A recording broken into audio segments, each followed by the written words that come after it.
Yes sir. तो हमने क्या क्या देख लिया था, जल्दी से मुझे बताइए, शॉर्ट रिवीजन ले लें। सिंपल क्यूब में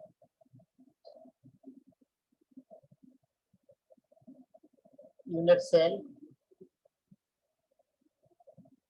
और unit cell simple cube, body centred और फेस सेंटर्ड।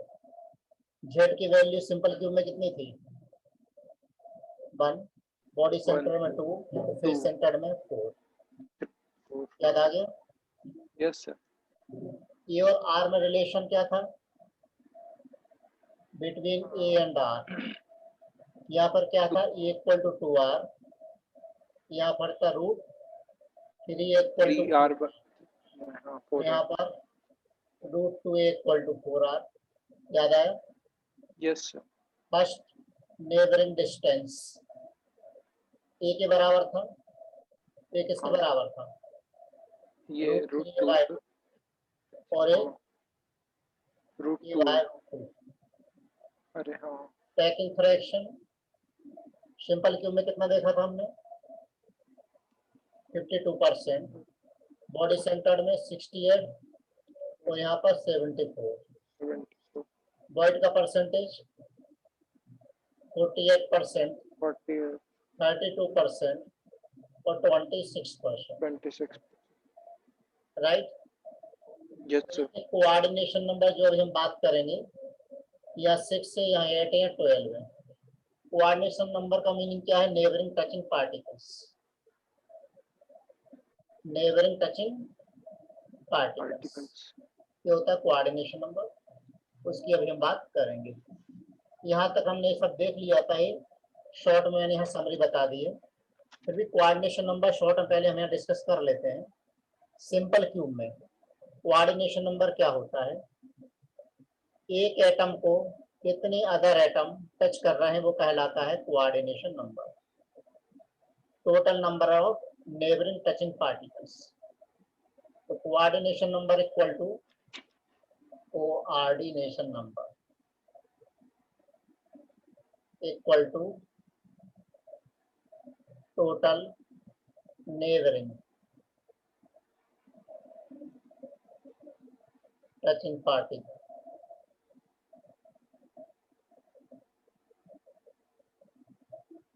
राइट?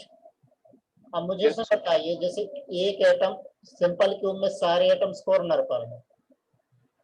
अब मुझे एक बात बताइए, एक कॉर्नर डायरेक्ट कितने कॉर्नर को टच कर रहा है? डायरेक्ट कितने कॉर्नर को टच कर रहा है? अगर इसको मैं व्हाइट कर देता हूँ, अब ये वाला व्हाइट वाला कितने कॉर्नर को टच कर रहा है? जितने को टच कर रहा है मैं येलो कलर से बता रहा हूँ। देखो ये तो डायरेक्ट इसको टच कर रहा है, एक डायरेक्ट इसको टच कर रहा है, एक डायरेक्ट इसको टच कर रहा है। कितने टच किए यहाँ पर? 3 टच किए। Very good. अब जब यहाँ टच कर रहा है तो पीछे भी तो टच करेगा। करेगा? सामने भी तो टच करेगा, ऊपर भी तो टच करेगा। हाँ सर। करेगा नहीं करेगा? करेगा सर। कितने? Yes sir. एक कॉर्नर 6 एटम एक कॉर्नर इसको टच कर रहा है, इसकी कोऑर्डिनेशन नंबर कितनी है? 6 है। बात क्लियर हो गई? हाँ सर। दूसरा लेते हैं कौन सा? Body centre. अब बॉडी सेंटर में क्या होता है? जो सिंपल क्यूब है जिसमें एटम्स कॉर्नर पर थे, उन 8 के बीच में एक सेंटर में बॉल रख दीजिए। ये मैंने सेंटर में बॉल रख दी। और जो सेंटर वाली बॉल है वो कितने कॉर्नर को टच करेगी बताइए मुझे? एक कॉर्नर, 8 को, 2 कॉर्नर, 3, 4 और नीचे 5 6 7 8। तो मुझे बताइए जो व्हाइट वाली बॉल है कितने कॉर्नर को टच कर रही है? 1 8 को, 2 3 4 8 5 6 7 8। इसका कोऑर्डिनेशन नंबर कितना है यहाँ पर? 8। क्या ये बात क्लियर हुई? Yes sir. फेस सेंटर्ड में क्या होता है,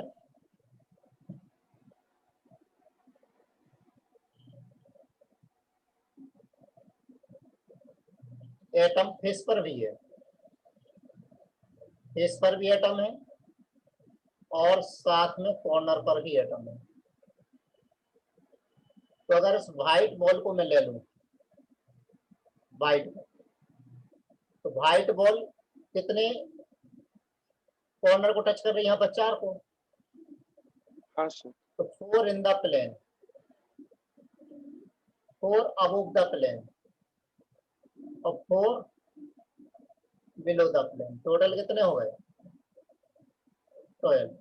4 यहाँ पर और 4 ऊपर और 4 नीचे, टोटल कितने को टच कर रही है, 12 को, राइट। इतनी Yes, बात sir. क्लियर हो गई। हाँ तो सर। बिल्कुल दिमाग में बैठ जाना चाहिए, मुझे पेंडिंग वर्क नहीं चाहिए, क्योंकि 12th बोर्ड है, बिल्कुल भी मैं रिस्क नहीं लूंगा, ध्यान रखना।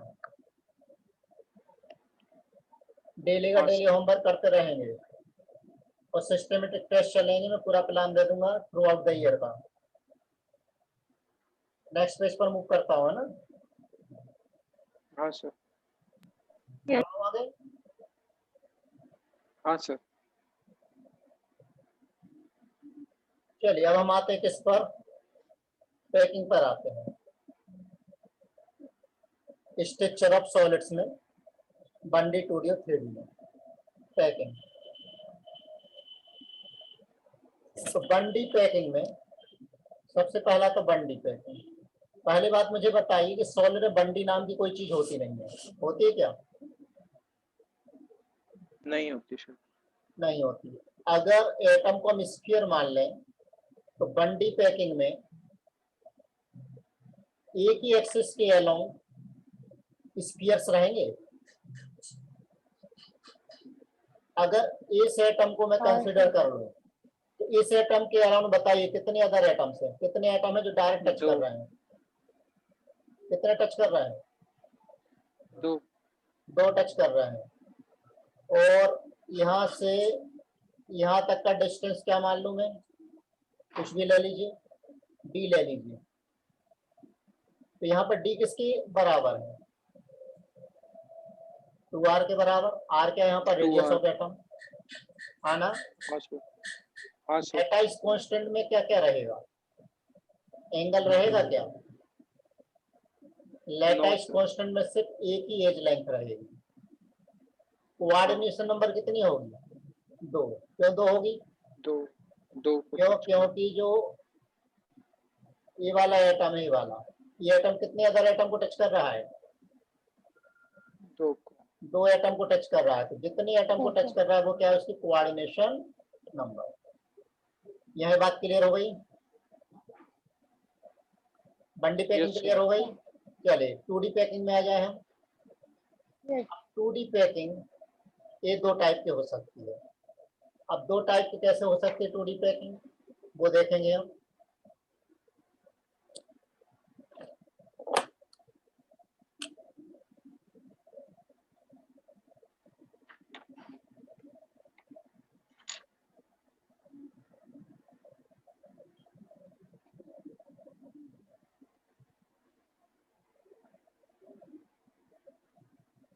टू डी का मीनिंग क्या है, कितने, बोलिए कितने एक्सेस के अलोंग, 2 एक्सेस। 2 एक्सेस के अलोंग।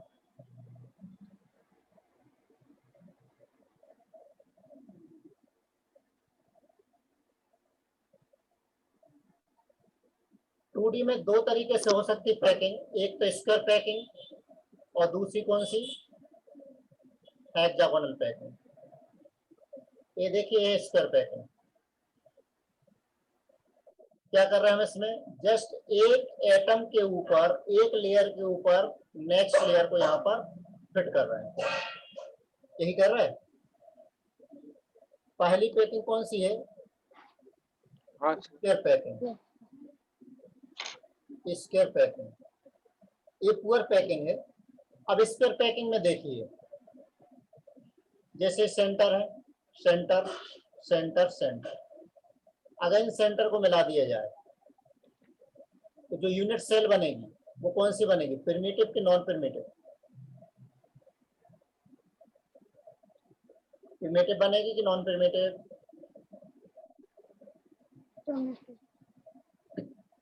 अरे बताइए ना, जो स्क्वायर बना है स्क्वायर के सिर्फ कॉर्नर पर एटम है, अंदर कोई एटम है क्या?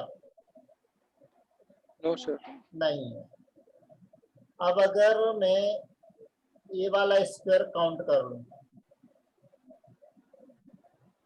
इसे बताइए प्रिमिटिव की नॉन प्रिमिटिव? Non primitive. ये नॉन प्रिमिटिव है। हाँ, ये वाली कौन सी यूनिट सेल है? ये प्रिमिटिव। तो ये वाली कौन सी यूनिट सेल है? नॉन प्रिमिटिव, यानी सेंटर। तो इसमें बताइए टोटल कितने एटम है, कितने सर्कल है? सर्कल की बात करें क्योंकि 2D है, तो नंबर ऑफ एटम्स कितने हैं सर इसमें कितने एटम है? देखो 1/4, ये वाला पार्ट कितना है? 1/4। 1। हाँ ये वाला भी 1/4, 1/4 ये ना, ये वाला पार्ट इतना हाँ 1/4। 1/4 1/4 1/4 1/4 कितना हो गया? 1, हाँ ना? हाँ सर। तो जेड की वैल्यू यहाँ पर कितनी होगी? आधा, और आधा यानी 1, 1 और आधा, और 4 होंगे सर। ये थोड़ा मैंने ज्यादा ही ले लिया, रुक जाओ जरा।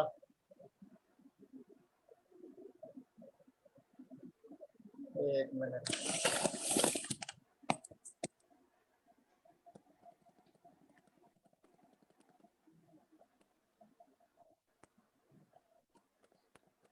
गलत सेलेक्ट कर लिया मैंने इसको, इसे सेलेक्ट कर रहा हूँ इसको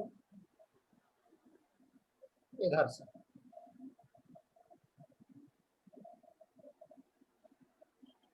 ए, अब ठीक है। ये वाला कौन सा था? प्रिमिटिव। प्रिमिटिव। और ये वाला नॉन प्रिमिटिव। Non primitive. क्यों? सेंटर में भी एक सर्कल है। तो यहाँ जेड की वैल्यू कितनी है? 1। तो यहाँ जेड की वैल्यू कितनी है? 2। 2। क्यों?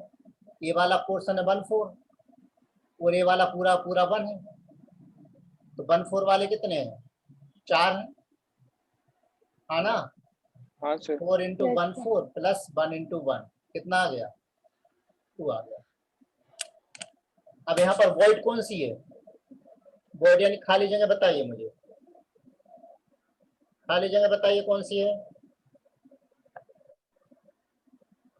बोलो कौन सी है खाली जगह? स्क्वायर। स्क्वायर शेप में कि नहीं है? अरे स्क्वायर शेप में है खाली जगह कि नहीं? वॉइड का मतलब कौन सी वॉइड? मैं इस वॉइड की बात कर रहा हूँ, ये वाली। हाँ। इसका शेप कैसा है? स्क्वायर है। तो ये वॉइड कौन सी कहलाती है? Square void, right? इस वॉइड का कोऑर्डिनेशन नंबर क्या होगा? इसके अराउंड कितने एटम्स हैं? इसके अराउंड 4 एटम है। कोऑर्डिनेशन नंबर 4 हो गया। अब हमें फाइंड करना है पैकिंग फ्रैक्शन। तो मुझे बताइए यहाँ से यहाँ तक का डिस्टेंस ए है? हाँ सर। तो ए किसके बराबर है? 2r के बराबर। हाँ सर। तो पैकिंग फ्रैक्शन हमें क्या लेना है यहाँ पर? Area of circle, total area of circle, यानी Z into area of circle, क्योंकि 2D की बात कर रहे हैं हम, बाय में एरिया ऑफ यूनिट सेल। अब जेड की वैल्यू कितनी है इसको लेके चले हम? तो 1। सर्कल का एरिया πr²। यूनिट सेल यहाँ पर क्या है? स्क्वायर है। ये स्क्वायर का एरिया क्या होता है? a²। a²। और a किसके बराबर है? 2r के बराबर, इक्वल टू कितना आ गया? π/4। π/4। ठीक है ना? आ गया π/4। हाँ सर। तो इसको 5/4 को सोल्व करेंगे तो ये आ जाएगा 78.5 आएगा 78.5%। क्या ये बात सभी को क्लियर हो गई? हाँ सर। कोई डाउट इसमें? नो है ना? सर। तो ये कहलाती कौन सी अपनी स्क्वायर पैकिंग कहलाती है। आगे बढ़ा जाए। हाँ सर। नेक्स्ट टाइप की पैकिंग है हेक्सागोनल पैकिंग। ये थोड़ी सी अच्छी पैकिंग है। अभी हम 2D की बात कर रहे हैं। ये सब आपके एनसीईआरटी में है, ध्यान रखना। कहाँ पर है? एनसीईआरटी। एनसीईआरटी में। बस कैलकुलेशन नहीं है तो कैलकुलेशन पूछे जा सकते हैं। हेक्सागोनल पैकिंग में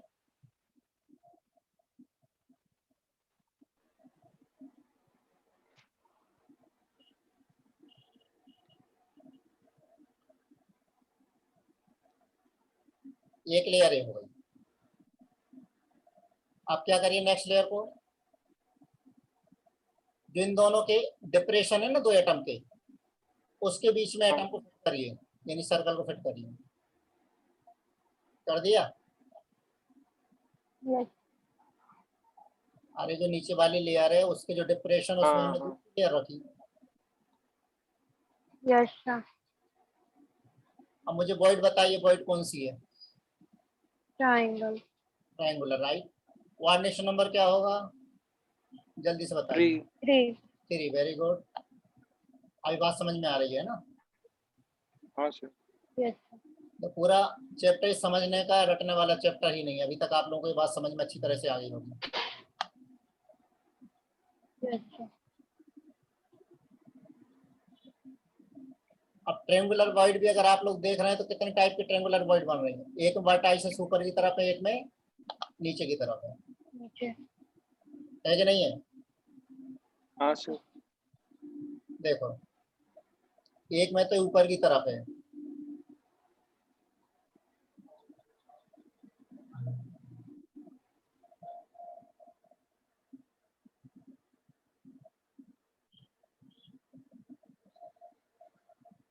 ये देखो ऊपर की तरफ, दिख रहा है? हाँ सर। अब एक और एक में कहां पर है? नीचे की तरफ।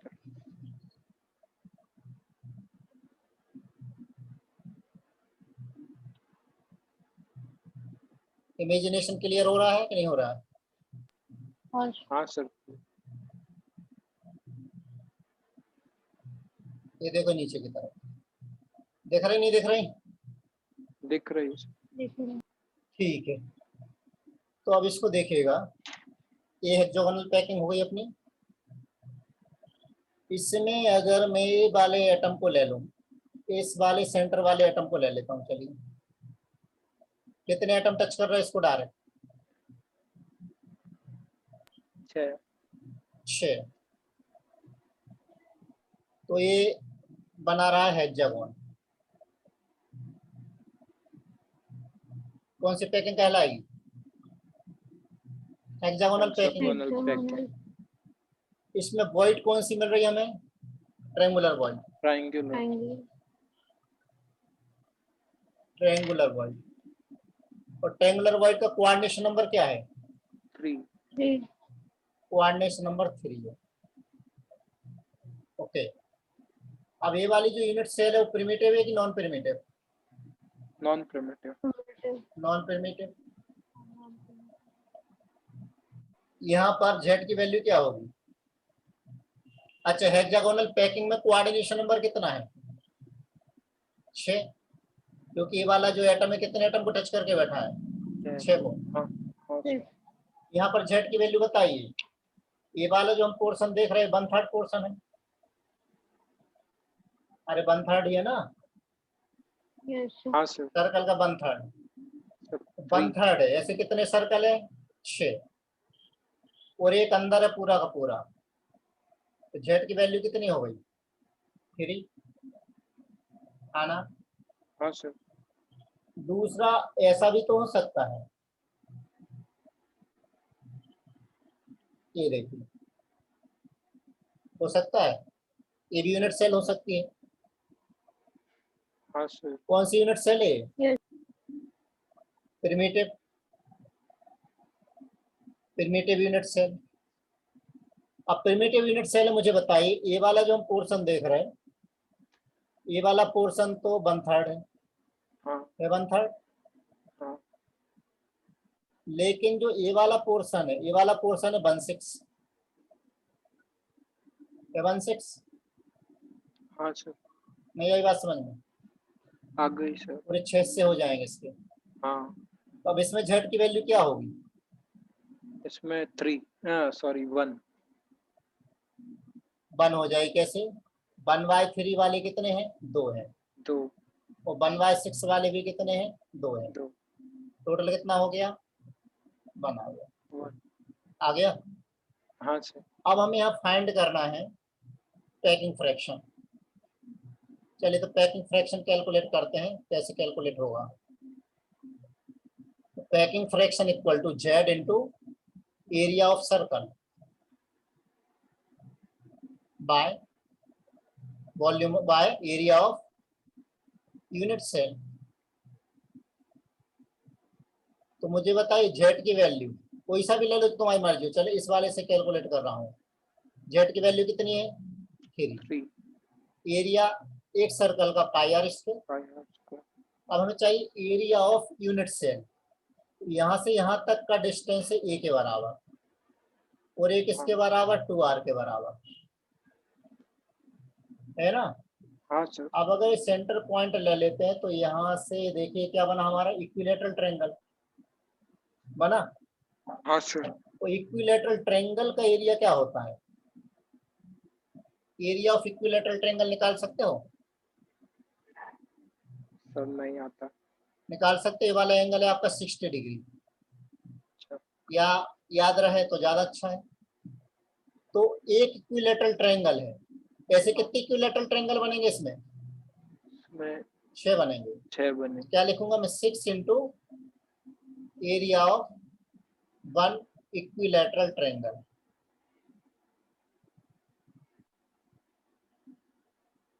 तो packing fraction equal to 3 pi R square by में 6 इंटू, और 1 इक्विलेटरल ट्रायंगल का एरिया क्या होता है?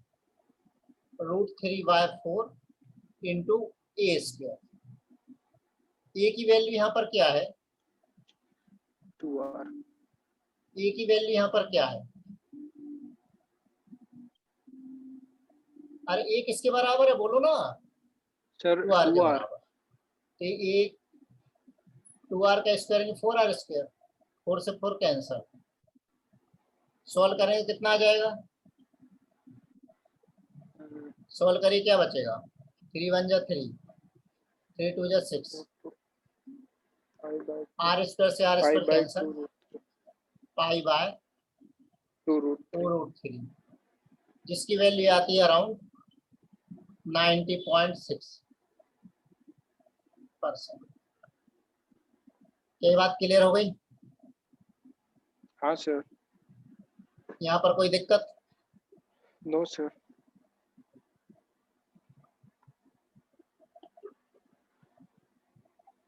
बोलो। ईशा क्लियर है? यस। इक्विलेटरल ट्रायंगल का एरिया समझ में आया कैसे फाइंड करा? या तो आप उसको लर्न कर ले, यहाँ पर हम मैथमेटिकली कैलकुलेट कर सकते हैं।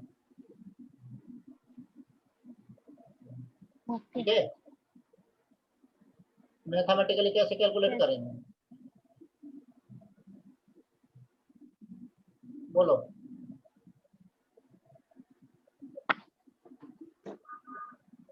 ये देखिए इक्विलेटरल ट्रायंगल, यहाँ से अगर परपेंडिकुलर ड्रॉ कर दूं हाँ। तो यहाँ से यहाँ तक का डिस्टेंस कितना है? r। r। ये एंगल कितना है?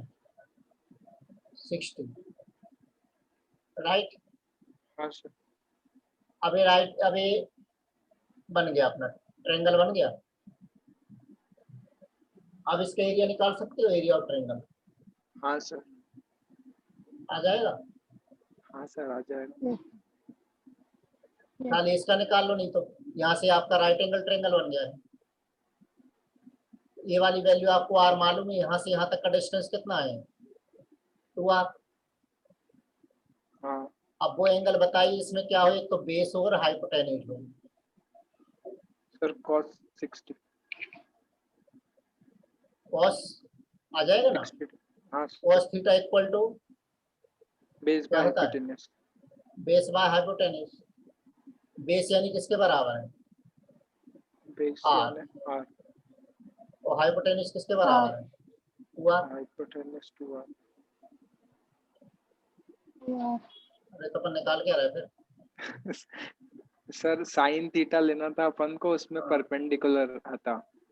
हाँ यार, तो सब तो कट गया, बचा क्या था। ये तो मालूम है अपने को, ये चाहिए ना, ये थीटा वाली ही मालूम। ये चाहिए अपने को तो परपेंडिकुलर। हाँ सर, आपने बोला बेस जिसमें ए आएगा वो हाँ, बताओ। तो तुम बोलते जब लिख दिया, समझ गए ना।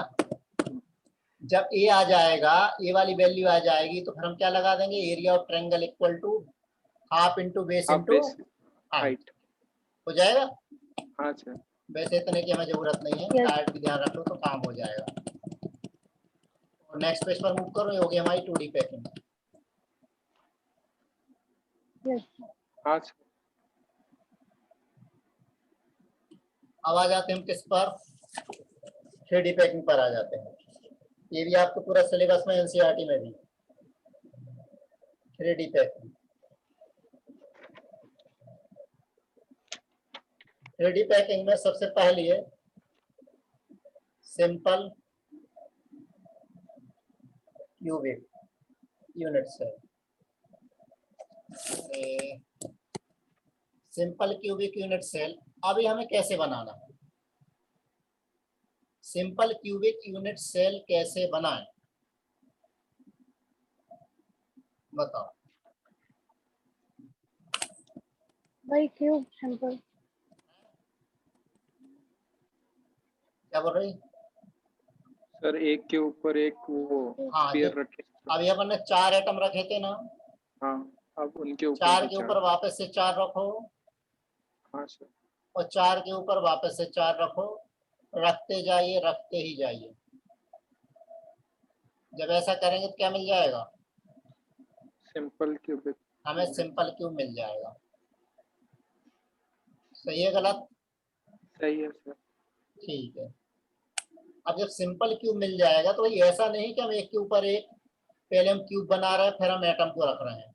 भाई एक्चुअल में क्या करा हमने, जैसे ऑरेंज रखे हमने, हाँ, ऑरेंज रखने के बाद फिर क्या करा, ऑरेंज के सेंटर को मिलाया। सेंटर को मिलाया। जब ऑरेंज के सेंटर को मिलाया तो जो उसने शेप लिया, उस शेप को हम क्या बोलते हैं,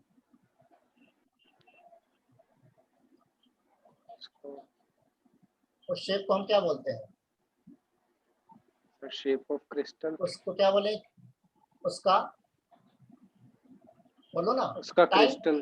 कौन से हाँ, टाइप का टाइप। उसमें हाँ पैकिंग हो रहा है ना। हाँ सर।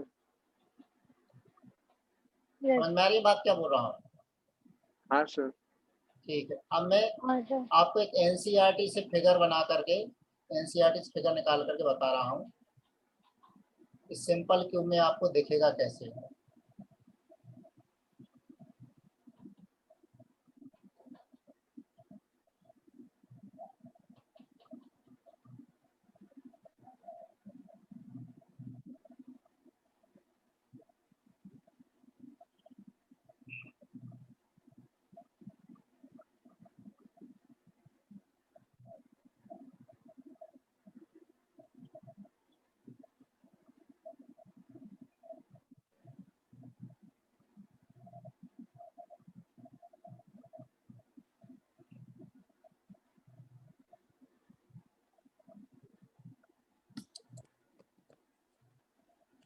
देखिए,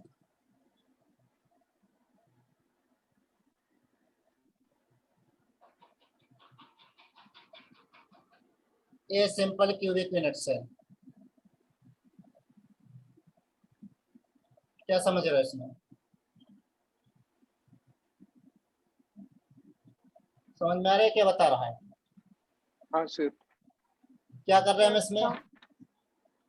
सर एटम इनके के सेंटर्स जस्ट को जो जैसे ये 4 एटम ये रहे, हाँ ठीक है ना।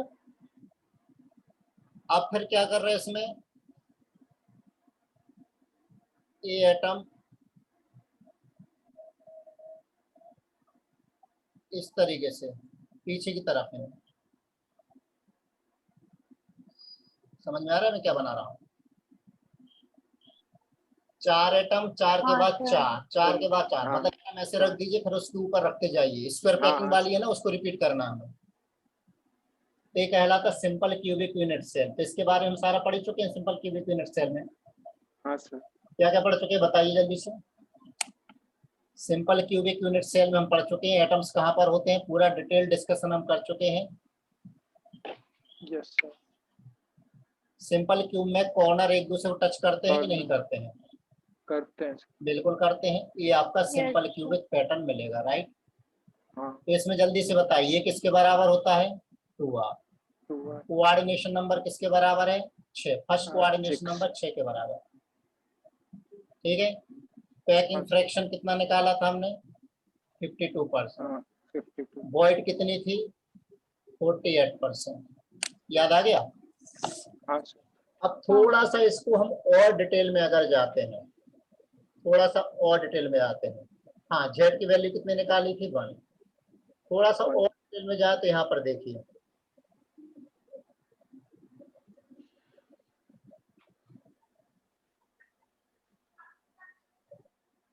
एक यूनिट सेल हमारी है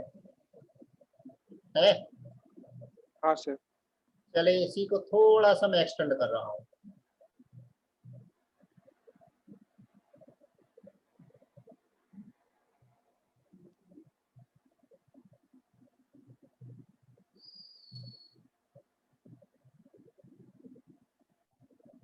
ठीक। हाँ सर। अब यहाँ से मैं कोई एक कॉर्नर पकड़ लेता हूँ। हर कॉर्नर पर एटम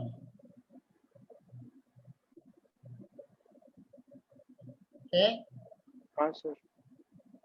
कोई सा भी एक कॉर्नर पकड़ के बैठ जाता हूँ। अब मुझे बताइए, जैसे मैंने एक कॉर्नर ले लिया, तो यहाँ से यहाँ तक का डिस्टेंस कितना है? ये हाँ सर। यहाँ से यहाँ तक का डिस्टेंस कितना है? √2 है। √2 है। और यहाँ से यहाँ तक का डिस्टेंस कितना है? √3 है। √3 है ना। हाँ सर। तो जैसे मैंने ये कॉर्नर ले लिया, तो यहाँ से यहाँ तक का डिस्टेंस ए, ए यहाँ से यहाँ तक का डिस्टेंस √2 है। √2 है। क्लियर? हाँ सर। यहाँ से यहाँ तक का डिस्टेंस √3 √3 है। यहाँ से यहाँ तक का डिस्टेंस 2 है। टू हाँ है। 2 है। क्लियर? हाँ सर। अब यहाँ से यहाँ तक का डिस्टेंस निकालो, पाइथागोरस थ्योरम लग जाएगी। ये 2 है और ये वाला ये है। हाँ यहाँ से यहाँ तक का डिस्टेंस कितना आ जाएगा? √3 है सर। 5। हाँ 5 सर। ठीक। 2 हाँ सर। तो टाइप ऑफ नेबर ले लें यहाँ पर, और डिस्टेंस ले लेते हैं, और नंबर ऑफ नेबर यानी coordination number. Type of neighbour पहला लिया मैंने नियरेस्ट। नियरेस्ट पर डिस्टेंस कितना था? ए पर। कोऑर्डिनेशन नंबर ए की आप इसको ट्रिक में याद रखिए, अगर ए का मल्टीपल है तो 6, √3 ए का मल्टीपल है तो, या √3 का मल्टीपल है तो 8, और √2 का मल्टीपल है तो 12, अदर है तो 24। ठीक है ना। हाँ, टाइम हो रहा है, नेक्स्ट लेक्चर बता दूंगा। ये 6 nearest, second nearest, next nearest, next nearest. Next nearest किस नंबर पर है? डिस्टेंस कितने डिस्टेंस पर है? रूट 2a पर, रूट 2a का मल्टीपल में आया तो कोऑर्डिनेशन नंबर हो जाएगा 12। नेक्स्ट टू नेक्स्ट नियरेस्ट, कितने डिस्टेंस पर, रूट 3a, कोऑर्डिनेशन नंबर 8। बताइए उसके बाद वाला नियरेस्ट कितने पर था, 2a पर, कोऑर्डिनेशन नंबर a के मल्टीपल में है तो 6। और लास्ट अगला बताइए कितने डिस्टेंस पर, रूट 5a पर, कोऑर्डिनेशन नंबर 24। तो इसके लिए कोऑर्डिनेशन नंबर कितना है, 24। इसके लिए कोऑर्डिनेशन नंबर कितना है, 6। कोऑर्डिनेशन नंबर का मतलब नेबरिंग टचिंग पार्टिकल्स। तो जो पहला हमें मिला वो कहाँ पर मिल रहा है, कॉर्नर के अलोंग, है ना। Yes sir. दूसरा कहाँ मिल रहा है, फेस के अलोंग। तीसरा कहाँ मिल रहा है, बॉडी डायगोनल के अलोंग। तो नीट में आपको फर्स्ट 3 याद रखना है, कम से कम 3 याद रखना है बस। जी मैंने फर्स्ट 3, एडवांस के लिए बाकी भी याद रख सकते हो। सर लास्ट वाला क्या है, डिस्टेंस? 20 रूट 5 ये लिखा ना लास्ट वाला, रूट 5 में सर वो कट रहा है ये नीचे कट रहा है, चलो लिख देता रूट 5। और ये कितना है, 24। 24। चलिए तो इतना क्लियर हो गया ये। हाँ सर। Yes sir.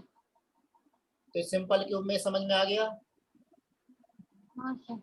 ठीक, कम से कम 3 डिस्टेंस से सिंपल क्यूब पूरा हो गया। बस पैकिंग के बाद, मतलब ये चैप्टर बड़ा है, चैप्टर छोटा नहीं है।